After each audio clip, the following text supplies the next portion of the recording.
அனைவருக்கும் வணக்கம். நம்ம டெய்லியும் prelims and mains point of வியூல 5 கொஸ்டின்ஸ் கரண்ட் அஃபேர்ஸ்லேருந்து பார்க்குறோம். இன்னைக்கு என்ன கொஸ்டின்ஸ் இருக்கு அப்படின்னு சொல்லி பார்ப்போம். First one, the Goldilocks economy is characterized by அப்படின்னு சொல்லி கேட்டிருக்காங்க. கோல்டிலாக்ஸ் பொருளாதாரம் எவ்வாறு வரையறுக்கப்படுகிறது அப்படின்னு சொல்லி கேட்டிருக்காங்க. ஸோ கோல்டிலாக்ஸ் எக்கானமியை பொறுத்த வரைக்கும் பார்த்தீங்கன்னா, ஒரு எக்கானமி லோயர் இன்கம் எக்கானமியா இருந்து மிடில் இன்கம், ஹையர் இன்கம் எக்கானமியா போறதுக்கான ஒரு டிரான்சிஷன் பீரியட்னு கூட எடுத்துக்கலாம். ஓகேவா?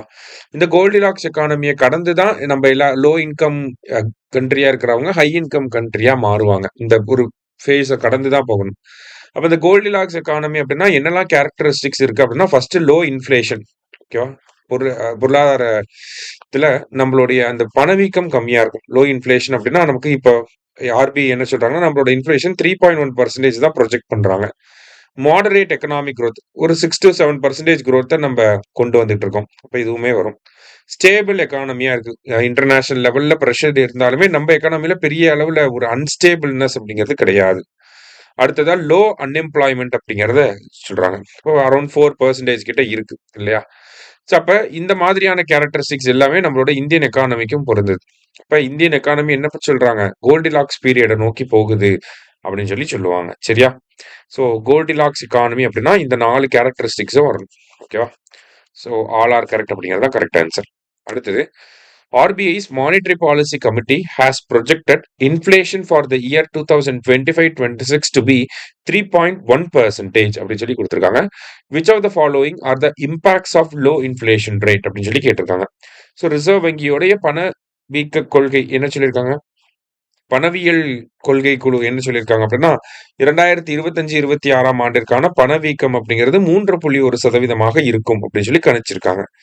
குறைந்த பணவீக்க விகிதத்தின் தாக்கங்கள் என்ன அப்படின்னு சொல்லி கேட்டிருக்காங்க. சரியா? என்னென்ன தாக்கங்கள்லாம் இருக்கு அப்படின்னு சொல்லி பார்த்தீங்கன்னா, ஃபர்ஸ்ட் நாமினல் ஜிடிபி அப்படிங்கிறது கம்மியாகும். ஏன் நாமினல் ஜிடிபி கம்மியாகுது? நாமினல் ஜிடிபியில தான் என்ன பண்ணுவாங்கன்னா, நாமினல் ஜிடிபியோட கால்குலேஷன்ல இன்ஃப்ளேஷன் அப்படிங்கிறத இன்க்ளூட் பண்ணுவாங்க. ஓகேவா? ஸோ நம்ம பார்த்தோம் இன்ஃப்ளேஷன் 3.1% தான் இருக்க போகுது அப்படின்னு சொல்லி கொடுத்துருக்காங்க கொஸ்டின்ல. அப்ப இன்ஃப்ளேஷன் கம்மியாகுது அப்படின்னா நாமினல் ஜிடிபியும் கம்மியாக தான் செய்யும். அப்ப டிக்ரீஸ் இன் நாமினல் ஜிடிபிங்கிறது correct. Tax to GDP ratio decreases அப்படின்னு சொல்லி கொடுக்குறாங்க. அதாவது இப்ப இன்ஃப்ளேஷன் கம்மியா இருக்கு அப்படிங்கறத கொடுத்துட்டாங்க. இப்ப பொதுவா இன்ஃப்ளேஷன் வந்து ஒரு 10% இருக்கு அப்படின்னா என்ன ஆகும்? ரூ. 100 இருக்கக்கூடிய பொருள் ரூ. 110 விற்பாங்க. இதுவே இன்ஃப்ளேஷன் 3% என்ன ஆகும்? ரூ. 100 இருக்கக்கூடிய பொருள் ரூ. 103 தான் இருக்கு இருக்கு இல்லையா? அப்ப இந்த ரூ. 110 விற்கக்கூடிய பொருளுக்கு ஒரு சதவீதம் டாக்ஸ் போடுவாங்க. டாக்ஸ் போடுறாங்க அப்படின்னா இது வந்து ஒரு எக்ஸ் அப்படிங்கிற அமௌண்ட் வரும். இதே வந்து பாத்தீங்கன்னா இந்த ரூ. 103 இருக்கக்கூடிய பொருளுக்கு நம்ம வரி போட்டோம்னா இந்த எக்ஸை விட கம்மியா தான் வரும். கரெக்டா? அப்ப என்ன சொல்றாங்கன்னா, நமக்கு டாக்ஸ் கலெக்ஷன் வந்து கம்மியாகும் அப்படின்னு சொல்லி சொல்றாங்க. இந்த ஜிஎஸ்டி கலெக்ஷன் அதெல்லாம் கம்மியாகும். ஓகேவா? இன்ஃப்ளேஷன் கம்மியா இருக்கப்ப டாக்ஸ் கலெக்ஷன் அப்படிங்கிறது கம்மியா இருக்கும். ஓகேவா? ஸோ அதனால தான் செகண்ட் ஸ்டேட்மெண்ட் கரெக்ட்.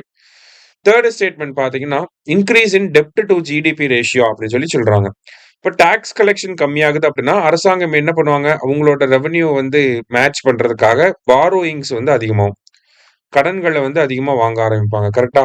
இப்ப பாரோயிங் அதிகமாறப்ப நம்ம டெப்ட் அப்படிங்கிறது அதிகமாகும். அதனாலதான் இங்க என்னன்னு கொடுத்துருக்காங்க? டெப்ட் டு ஜிடிபி ரேஷியோ அப்படிங்கிறது இன்க்ரீஸ் ஆகுது அப்படின்னு சொல்லி கொடுத்துருக்காங்க. ஒன்னோட ஒன்னு லிங்க் ஆன ஒரு விஷயம் தான். அதான் அடுத்தடுத்து கொடுத்துருக்காங்க. சரியா? ஸோ 3மே கரெக்ட் தான். ஆல் ஆர் கரெக்ட் அப்படிங்கிறது கரெக்ட் ஆன்சர். அடுத்ததா, the man who fed India is an biography related to அப்படின்னு சொல்லி கேட்டிருக்காங்க. Not an autobiography, it is a biography related to அப்படின்னு சொல்லி கேட்டிருக்காங்க. ஓகேவா? So the man who fed India அப்படிங்கிறது பிரியம்பதா ஜெயக்குமார் அப்படிங்கிறவங்க எழுதியிருக்காங்க. ஓகேவா? பிரியம்பதா ஜெயக்குமார் அப்படிங்கிறவங்க எழுதியிருக்காங்க. ஸோ இந்த பயோகிராஃபி யாருக்கு தொடர்பு படுத்தி வருதுன்னா, M S. Swaminathan, father of green revolution, அவரை பத்தி தான் வந்து இந்த பயோகிராஃபில கொடுத்திருக்காங்க. சரியா? அடுத்தது, what do you mean by Kartavya Bhavan அப்படின்னு சொல்லி கேட்டிருக்காங்க. கர்த்தவ்ய பவன் என்றால் என்ன அப்படின்னு சொல்லி கேட்டிருக்காங்க. இந்த கர்த்தவ்ய பவன் அப்படிங்கிறது பாத்தீங்கன்னா, நமக்கு ஒவ்வொரு அமைச்சகத்தோடைய அந்த செக்ரட்டரியேட் இருக்கும் இல்லையா?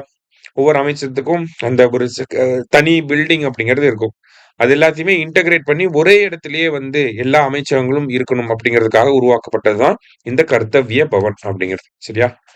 லாஸ்டா, ஸோ நேத்து வந்து மானிட்டரி பாலிசி கமிட்டியோட மீட்டிங் நடந்திருக்கு. அதுல எடுக்கப்பட்ட முடிவுகளை இங்க கொடுத்திருக்காங்க. ஸோ இத வந்து மானிட்டரி பாலிசி காரிடார் அப்படின்னு சொல்லுவாங்க. எம்பிசி காரிடார் அப்படின்னு சொல்லுவாங்க. ஓகேவா? 3 விஷயங்கள் வந்து இருக்கும். ஒண்ணு ஸ்டாண்டிங் டெபாசிட் ஃபெசிலிட்டின்னு ஒண்ணு இருக்கும். அடுத்தது ரெப்போ ரேட் இருக்கும். அடுத்தது மார்ஜினல் ஸ்டாண்டிங் ஃபெசிலிட்டின்னு சொல்லி ஒண்ணு இருக்கும். ஸோ இத ஈஸியா நம்ம ஞாபகம் வச்சுக்கலாம். எப்படின்னா, ரெப்போ ரேட் அப்படிங்கிறது 5.5% சரியா? இதுலேருந்து ஒரு 25% கம்மியாச்சு அப்படின்னா, 5.25% வந்து ஸ்டாண்டிங் டெபாசிட் ஃபெசிலிட்டி. இதே ரெப்போ ரேட்லேருந்து 25% இன்க்ரீஸ் ஆகுது அப்படின்னா, அத வந்து நம்ம மார்ஜினல் ஸ்டாண்டிங் ஃபெசிலிட்டி அப்படின்னு சொல்லி சொல்லுவோம். சரியா? இப்ப ரெப்போ ரேட்ட வச்சு தான் இது 2யும் நம்ம சொல்ல முடியும். சரியா? ஸோ 3மே இங்க கரெக்ட்டா தான் இருக்கு. ஆல் ஆர் கரெக்ட் அப்படிங்கிறது தான் கரெக்ட் ஆன்சர். சரியா? இன்னைக்கு 5 கொஸ்டின்ஸ் பார்த்திருக்கோம். Thank you. Suresh IAS academy வெற்றியின் முகவரி.